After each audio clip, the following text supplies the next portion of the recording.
La com, ça sert à rien. La revanche des influenceurs. Alors, comme tout le monde le sait, la communication, ça sert à rien. À part peut-être mettre en valeur les combats quotidiens des gens marginalisés puis éventuellement créer un monde libre de toute discrimination, peu importe votre genre, votre physique ou votre ethnicité. Mais à part ça, rien. Toujours est-il que depuis le début des années 2000, avec l'avènement des réseaux sociaux puis des chaînes de diffusion comme YouTube, le monde a été confronté, un peu malgré lui, à l'apparition d'une nouvelle profession full 21e siècle, les influenceurs. Ces fameuses gens payés pour ouvrir des boîtes en se filmant à la verticale. Look it up. C'est vrai qu'a priori, on a l'impression que les influenceurs ne sont que de simples adolescentes qui donnent des astuces de maquillage avec une syntaxe qui donne froid dans le dos, des canons en bikini qui vous proposent 15% sur des gummy bears au CBD ou d'humbles millionnaires de 19 ans en kangourou dont la part sociétaire se résume à filmer leur PlayStation en faisant des commentaires beaucoup moins malins qu'on aimerait le croire.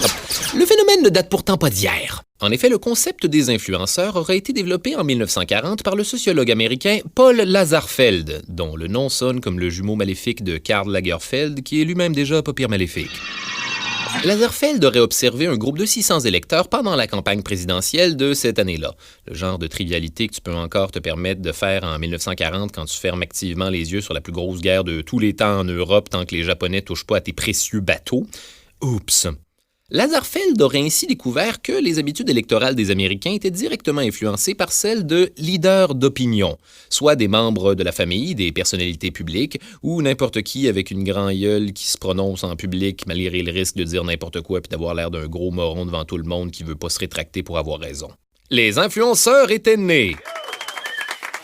Plus récemment maintenant, on doit quand même aux influenceurs plusieurs changements de perspective collective plus que positifs. Body positif, d'ailleurs. Bravo Charles, tu es un génie de l'esprit. Effectivement, depuis 2012, les réseaux sociaux ont vu la résurgence de tout un mouvement visant la remise en question des standards de beauté irréalistes, prônant essentiellement un monde peuplé de poupées Barbie grandeur nature. On parle évidemment des proportions, là, pas des vagins lisses puis des torses qui tournent à 360 degrés. Fouillez-moi à travers tout ça, ça reste les proportions qui sont le plus irréalistes.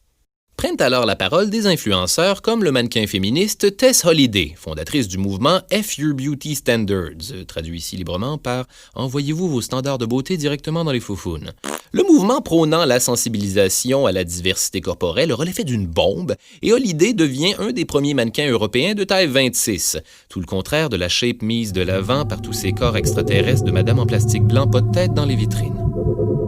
Le mouvement Body Positivity aura tellement d'impact chez monsieur et madame tout le monde que même l'infâme compagnie Mattel proposera à partir de 2016 une toute nouvelle génération de poupées Barbie avec 3 différents types de silhouettes, 7 couleurs de peau, 22 couleurs d'yeux et 24 coiffures pour promouvoir plus de diversité aux yeux des gens finalement tannés de se faire dire ce qui est beau par une blonde aux yeux bleus dont le torse rentre genre 3 fois dans la grandeur des jambes. Ce sont les proportions d'un arachnide. Voilà ce que c'est!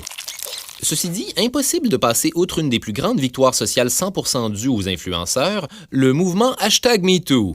On retrace les origines du mouvement jusqu'en 2006, où il est alors l'initiative de Tarana Burke, une travailleuse sociale de Harlem désireuse de lancer une campagne de soutien aux victimes d'agressions sexuelles dans les milieux défavorisés. Question de mettre de l'avant l'empathie et la solidarité, elle opte pour un slogan simple, mais diablement évocateur, « Moi aussi ».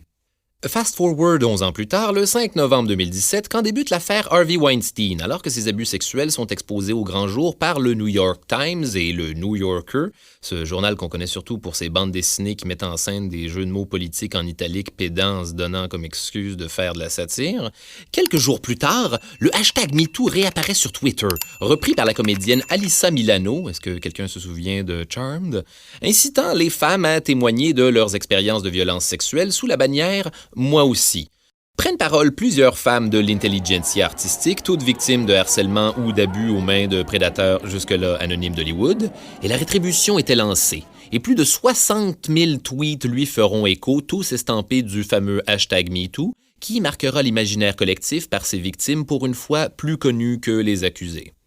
Le mouvement connaîtra une longévité exponentielle jusqu'à aujourd'hui, dénonçant un mal présent dans tous les paliers du monde moderne, de Hollywood jusqu'à votre bureau qui est très certainement lui aussi un nid à pervers problématique. Mais en même temps, c'est sûrement le fruit du hasard si les choses se sont passées comme ça, parce qu'inutile de vous le rappeler, la com, ça sert à rien.